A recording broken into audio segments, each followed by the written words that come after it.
So in this video, we're going to be looking at how to improve your jumps in ballet. So this will include your Petit Allegro, your Allegro, which is your medium jumps, and your Grand Allegro. We'll be looking at strength, alignment, technique, and how to break down a specific jump and develop it without picking up bad habits.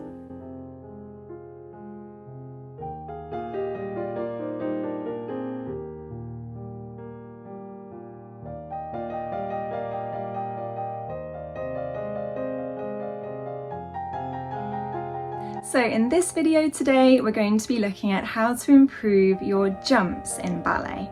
We're going to focus on Petit Allegro, so small jumps, Allegro, which is medium jumps, and Grand Allegro, your bigger jumps. We're going to look at strengthening exercises, we're going to look at the correct technique, and how to break down a specific jump and develop it without picking up bad habits. So I want to start off by talking about the importance of your bar work. Your bar is all about preparing your body for the center, and each exercise at the bar has a purpose. When looking at jumps, some of the main exercises at the bar that will help your jumps are your pliés, because if you look at any jump, you will start in either a plié or a fondu and you will land in a plié or a fondu. So pliés not only push the mobility of your Achilles and your hips, but it also works on the strength of the legs, especially in things like grand pliés, where you can really feel the quads activate. Our battement tendus help us to strengthen the foot. You'll notice this as we brush the foot along the floor in a battement tendu. We're strengthening the plantar fascia, we're strengthening the metatarsals, and this is crucial for taking off and landing correctly, but also really pointing the feet in the air. The same goes for exercises like your battement jetés or even your battement frappés, where we have a lot of power and they're quite explosive movements, so you can directly see how these correlate to jumps in the center. And then exercises like battement fondu will give you the control for a good takeoff and landing. And finally, grand battement will help you with jumps where you have high extensions of the legs, for example in a grand jeté or an entrelacé. And of course there are many other elements to your bar work that will help your jumps, like core activation, soft delicate port de bras, correct alignment, or even use of your turnout. So before you practice your jumps, I would strongly advise that you warm up properly. So you might want to do a full ballet bar to make sure that you're really warm and you're not going to injure yourself by going straight into jumps. So let's start off with our Petit Allegro. This includes things like sautés, soubresauts, changements, maybe even an échappé. And you'll notice with these smaller jumps that the focus is more on the lower legs and feet rather than on the strength and power we get from our quads and our glutes that we will need later for our bigger jumps. So with our smaller jumps, focusing on the lower legs and feet, we're going to do a few exercises that are going to target control and strength and mobility of the ankles. This will help you in your takeoff and landing. So as we talked about, your pliés and your fondus will really help you here. So to strengthen the ankles, great exercises you might want to consider are relevés and élevés. Your relevés are rises that come from a bend, so you can clearly see how this movement would translate into a jump. And then your élevés, we're still strengthening the ankles, but we have more of a focus on using the adductors, the inside thighs, and pushing our turnout as we land. If you feel like relevés and élevés on 2 feet isn't quite challenging enough for you, then I would encourage you look at relevés and élevés just on 1 leg. And if you can, always do them in a turned out position, so using our rotator muscles as well. The number that you do is completely up to you and you'll want to adjust it as you get stronger, but a good starting point might be 20 relevés on 2 legs, and then 10 relevés on each leg. And then you might then want to repeat this with your élevés.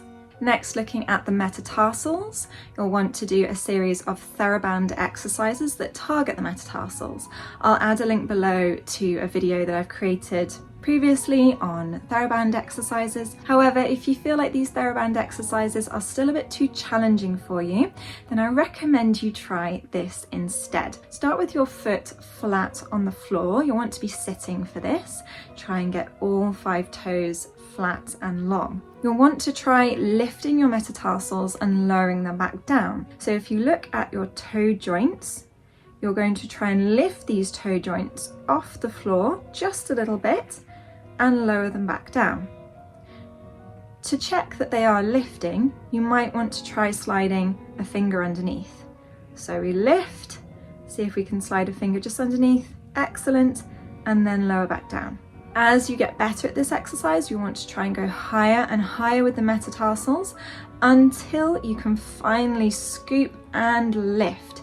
Then you can start doing your TheraBand exercises where we scoop up the whole band and drop it back down. So our rises target the ankles and they give us a strong takeoff and landing in our jumps, whereas our TheraBand and metatarsal exercises strengthen the toes so we can truly push off from the floor, and then when we're in the air we can really point the feet and lower down by rolling through the foot. Strengthening these areas will not only make your Petit Allegro look a lot nicer, but it will make it safer too because your alignment and your foundations will be stronger. Next, looking at our Allegro, or you might refer to this as medium Allegro. This includes jumps like glissades, assemblées, seesaw, maybe even a pas de chat. So your medium jumps do require a lot more power from the legs, and so we have a different set of exercises that will help us with these. Before you begin, I would strongly advise that you check what kind of floor you're working on. I would advise against working on a very hard floor like concrete or tiles, and instead work on a wooden floor or ideally a sprung studio. If your only option is a very hard floor, you might want to consider wearing very supportive trainers with a nice cushioned sole. This means that you're going to have less impact going through the joints as you land, and it's going to be much better overall. It will allow you to do more repetitions of the exercise whilst reducing the amount of pressure it puts on your joints. Starting off with some lunges. The deeper you go into the lunge, the more you're required to use the strength of the legs and the glutes. So a nice deep lunge with the knee hovering off the floor, and then we're going to quickly lift into a parallel retire. Hold this balance, and again you'll notice this forces us to strengthen the feet and ankles during the balance. Lower down with control. You could repeat this between 10 to even 15 times on each leg. Next, we're going to look at squats that go into a two-legged jump. Arms can be wherever you want them to be, but you may want to choose a classical position like bra bar or first position, just to practice correct placement and holding an arm position that doesn't have any tension in the fingers or wrists or shoulders. We're going to start off in our squat, nice and deep, and then we're going to push off on 2 feet and land with control. Again, you can choose how many repetitions you do of this, but a good starting point might be about 20. If this doesn't feel challenging enough, you could try a one-legged version of this. You might want to start either on a fondue or a lunge, take off on one leg, and then land again, either in a fondue or a lunge.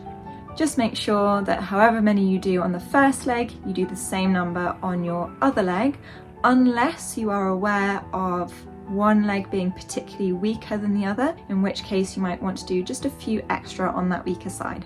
Another great exercise, which I actually learned from the famous ballerina Alina Kojikaru at English National Ballet, is to use a chair. Make sure that this chair is secure and it's not going to wobble. And again, you might want to use your trainers for this. You're going to step up, lift your leg into a parallel retire, and then lower down slowly with control. You'll really notice this in the thighs and the glutes, and this is a great exercise to give you extra power and strength in your slightly bigger jumps. So then if you want to break down specific medium Allegro jumps, like for example assemblées, you might want to start at the bar. Having 2 hands on the bar gives you extra support. It's going to help you jump higher, so you have more time in the air to join the legs together, point the feet, and focus on your landing. And it will also give you the chance to really focus on correct alignment, so you're practicing in the correct way and not picking up any bad habits. When 2 hands on the bar starts to feel too easy, of course you can make it harder by just having 1 hand on the bar, or even just 1 or 2 fingers to give you that extra support. And finally, for your Grand Allegro, your big jumps. So of course a lot more power and strength is needed for these jumps. This includes things like your grand jeté, your entrelacé, or maybe even your grand jeté en tournant, for example. So all of the exercises that we've done for our Petit Allegro and our Medium Allegro are applicable to Grand Allegro. I would not advise that you just do more of those exercises if you're working on Grand Allegro. Just do the number that is right for you. But instead, when it comes to a Grand Allegro jump that you want to focus on, try breaking it down. So if, for example, we look at a grand jeté, now I have already done a whole video on grand jetés in my 30-day challenge. I'll add a link below if you want to check it out. But just as a quick breakdown so that you can see how to dissect a jump and work on different elements, we'll start off with the beginning. Now there are 2 different types of grand jetés, one with a développé leg, one with a battement. Let's pick the one with a battement. So you'll notice here that in the beginning of the jump, we have what is essentially a grand battement. However, it's on a fondu. So you might want to practice your grand battement, keeping your spine nice and straight, no crunching here. And once that feels easy enough, you might want to practice this with a fondu, still checking your alignment. Now let's look at the landing. So if a grand jeté takes off, it travels in the air, and then we land on one leg in essentially a fondu arabesque. Let's now practice the landing. So start with your grand battement on a fondu, push up and over, land in a fondu arabesque and hold, and relax. And we'll repeat that again a few times. Try to take off and land on a turned out leg. And now that we've got a strong takeoff and a strong landing for our grand jeté, we're going to look at the middle part. So this is where we need a lot of power and height.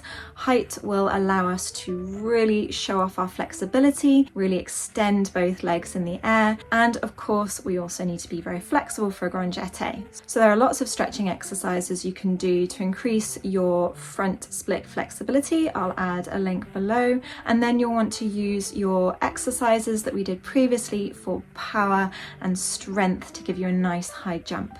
Core strength is even more crucial in Grand Allegro because we're doing so much more with the lower part of the body.